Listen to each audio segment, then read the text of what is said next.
Shalom Bapak Ibu, saudara sahabat YouTube dan juga Facebook yang diberkati Tuhan.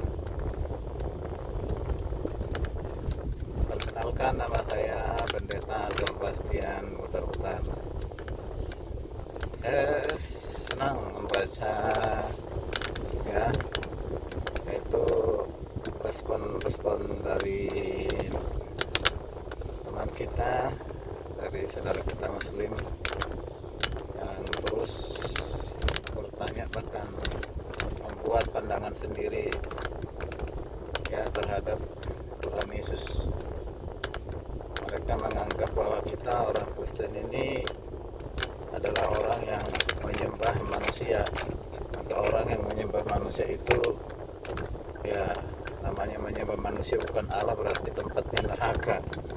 Wow, ini sudah menghakimi sebenarnya, sudah tidak mengerti, memahami apa-apa, langsung menghakimi. Kutip ayat Alkitab pun sesuka hatinya, malah kira-kira yang bertentangan. Dia tidak membaca ayat itu secara keseluruhan, hanya kutip satu ayat. Padahal setiap ayat dalam Alkitab itu selalu berhubungan satu ayat yang sebelumnya dan ayat sesudahnya. Jadi harus dibaca secara utuh. Jadi jangan main kutip satu ayat lalu itu menjadi bahan untuk menyerang. Itu terlalu bodoh seperti itu, ya. Jadi kalau mendengar satu cerita, kalau kau mengerti suatu cerita film, kau harus mengikuti film itu dari awal hingga selesai, baru kau mengerti endingnya. Ya, demikian juga kalau kita mau mengerti Alkitab, baca ayat itu secara keseluruhan, jangan sepenggal-sepenggal, jangan semau perutmu, semaunya pikiranmu. Ya, gak usahlah mencoba memahami Alkitab. Kau akan menjadi sesat, akan keliru kalau kau belum dipenuhi oleh Roh Kudus, belum kau di hatimu, pikiranmu, pikiranmu belum diterangi oleh Roh Allah, kau tidak akan pernah mengerti, karena sudah ada roh penolakan lebih dahulu di hati dan pikiranmu. Udah jelas kok, banyak dalam Alkitab, mulai dari kitab Kejadian sampai kitab Wahyu, baca secara keseluruhan, lihat yang berhubungan dengan Allah, berhubungan dengan Yesus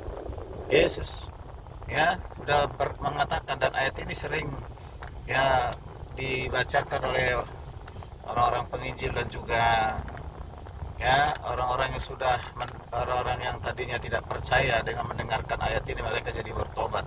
Itu karena dikaruniai pengertian, terangi hatinya oleh Roh Kudus. Yaitu apa? Ini Yohanes 14 ayat 6 udah jelas. Ini salah satu pernyataan ilahi, tapi mewakili semuanya. Mewakili semuanya ayat Alkitab yang ada. Yaitu apa? Yohanes 14 ayat yang ke-6 mengatakan, ini langsung keluar dari mulut Yesus, dari pernyataan Yesus, dan engkau tidak akan pernah menemukan ucapan perkataan ini dari siapapun tokoh agama, bahkan yang mengaku nabi, tidak akan pernah. Yaitu apa? Yesus berkata pada murid-muridnya pada saat itu, akulah jalan dan kebenaran dan hidup, tidak seorang pun yang datang kepada Bapa kalau tidak melalui aku.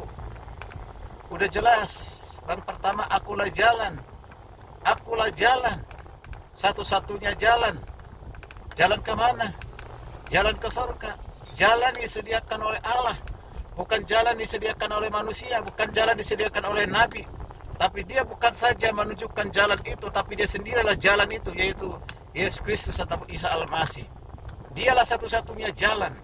Di dunia ini banyak jalan, tetapi hanya satu jalan menuju ke surga, yaitu melalui siapa? Melalui Yesus Kristus. Dengar ini baik-baik. Hanya satu jalan ke surga, yaitu Yesus Kristus. Berarti kalau hanya satu jalan ke surga, tidak ada jalan yang lain. Berarti di luar itu manusia binasa. Binasa. Lalu dikatakan lagi, akulah jalan kebenaran. Kata kebenaran. Kebenaran di dunia ini tidak ada, kebohongan semua. Semua keyakinan juga mengajarkan hal yang baik, tapi tidak pernah mengajarkan tentang kebenaran, seperti kebenaran daripada Allah. Yesus itu adalah kebenaran. Dia sendiri kebenaran. Dia bukan hanya menunjukkan, memperkenalkan kebenaran, tapi dia sendiri adalah kebenaran. Kebenaran yang hakiki. Kebenaran yang tidak ada pada diri manusia. Tidak ada di dunia ini. Siapapun bahwa dunia ini sudah penuh dengan dosa, penuh dengan dusta, kebohongan, ya, kejahatan. Jadi tidak satu pun yang benar. Yang hanya benar itu adalah Allah. Itu yang menyatakan diri Yesus Kristus. Ialah Allah itu sendiri, itulah kebenaran. Kebenaran itu hanya ada milik Allah. Ya, tidak ada milik yang lain kebenaran. Kalau Yesus mengatakan di kebenaran, berarti dia adalah Allah. Hanya Allah lah yang punya kebenaran itu. Dan Allah lah kebenaran itu sendiri. Lalu dikatakan akulah jalan hidup. Perhatikan, hidup di situ. Semua manusia membutuhkan kehidupan. Kehidupan itu menjadi keperluan kita. Ada orang hidup hanya kepentingan untuk makan dan minum. Ada orang hidup hanya untuk meneruskan kehidupan ini sampai mati. Tapi tidak tahu tujuannya setelah kematian kemana. Ya, belum ada yang pasti. Belum pernah saya temukan agama yang lain yang mengatakan dengan jelas, dengan pasti untuk jalan ke surga. Tidak ada, memang tidak ada. Siapapun termasuk agama Kristen tidak menjamin namanya hidup, yaitu hidup maksudnya di sini apa? Akulah hidup, yaitu akulah hidup yang kekal. Ya, barang siapa yang datang kepadaku, datang kepada Yesus. Barang siapa yang percaya dan mengaku bahwa Yesus Kristus adalah Tuhan, percaya dalam hatinya, maka dia akan diselamatkan. Itulah dikatakan di dalam Roma 10 ayat yang ke-9. Nah, barang siapa yang tidak percaya kepada jalan kebenaran dan hidup itu, maka dikatakan dalam Yohanes 3:16, karena begitu besar kasih Allah akan dunia ini. Ini langsung perkataan dari Tuhan Yesus. Perhatikan, karena begitu besar kasih Allah akan dunia. Jadi bukan hanya Israel, bukan Bani Israel, dunia. Berarti semua manusia di dunia dikasihi oleh Tuhan. Tapi manusia banyak menolak kasih itu. Ya, manusia banyak menolak kasih itu. Mengolok-olok Tuhan Yesus. Biasanya kalau orang mengolok-olok Tuhan Yesus, hati-hati. Ya, dia bertobat atau dia mendapatkan hukuman dari Tuhan. Ya, karena sudah menghina Tuhan. Ya, menghina Tuhan Yesus, menghina Tuhan. Nah, Yohanes 13 dikatakan, karena begitu besar kasih Allah akan dunia ini, sehingga ia mengaruniakan anak yang tunggal. Siapa anak yang tunggal? Yesus Kristus. Supaya setiap orang percaya kepadanya tidak binasa, berarti tidak masuk neraka. Melainkan apa? Beroleh hidup kekal, berarti masuk surga. Diberikan kehidupan kekal. Itu kata hidup yang ditawarkan oleh Yesus, katakan akulah hidup itu. Nah, itu sangat jelas sekali. Ya? Nah, kalau kita baca sekali lagi, barang siapa yang percaya kepada nama anak Allah, ya akan diselamatkan. Tapi barang siapa yang tidak percaya kepada nama anak Allah, dia akan dihukum. Artinya akan mendapatkan hukuman yang membawa kepada kebinasaan, neraka tempatnya. Jelas Alkitab mengatakan demikian. Kami betul mengerti dan memahami hal itu. Tapi bagi yang belum hatinya diterangi oleh Roh Kudus, tidak akan pernah mengerti hal itu. Maka ini penting sampaikan Bapak Ibu kasih Tuhan, terutama engkau namanya Purnama itu. Ya, seperti apapun kita menjelaskan, kalau sudah ada roh penolakan, kau akan menolak. Kau akan mencari ayat-ayat Alkitab menghubungkan dengan Al-Qur'anmu. Ya, kami tidak mau mengutak-atik Al-Qur'an. Ya, itu adalah hakmu. Kami hanya menyampaikan kebenaran yang ada dalam Alkitab, karena kami mengakui kebenaran itu hanya ada dalam Alkitab. Ya, ini perlu saya sampaikan Bapak Ibu kasih Tuhan. Jadi nggak usah terlalu capek menjelaskan kepada orang-orang seperti ini.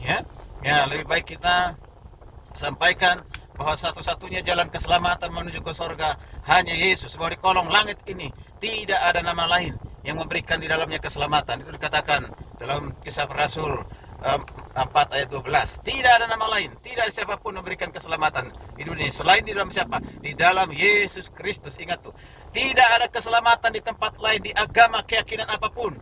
Hanya ada di dalam Yesus Kristus. Dia adalah jalan keselamatan. Dia menuju ke surga, yang sudah diutus ke dunia ini untuk memperkenalkan dirinya bahwa dia mengasihi manusia.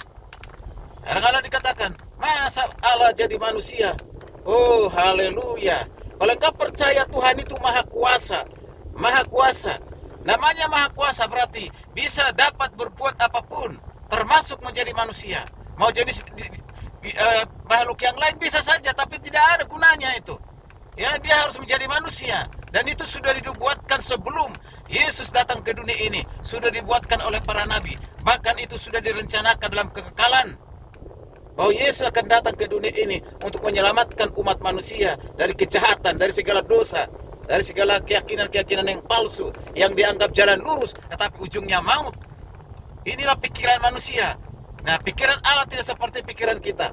Pikiran adalah pikiran yang mengasihi, mengasihi saudara Ibu Purnama, mengasihi saudara, ya, mengasihi saudara. Bertobatlah, ya bertobat. Jangan terus dalam penolakan. Biasanya kalau orang terus getol, ya menolak, mencari-cari kekurangan, kesalahan, banyak kan seperti itu akhirnya bertobat, terima Yesus. Mudah-mudahan itu terjadi di Ibu Purnama. Terima kasih. Sekali lagi, kami mengasihi Purnama, Ibu Purnama, kami mengasihi. Biarlah kiranya, ya, penjelasan ini membuat Anda bertobat dan terima Yesus sebagai Tuhan Juru Selamat. Shalom. Tuhan Yesus memberkati.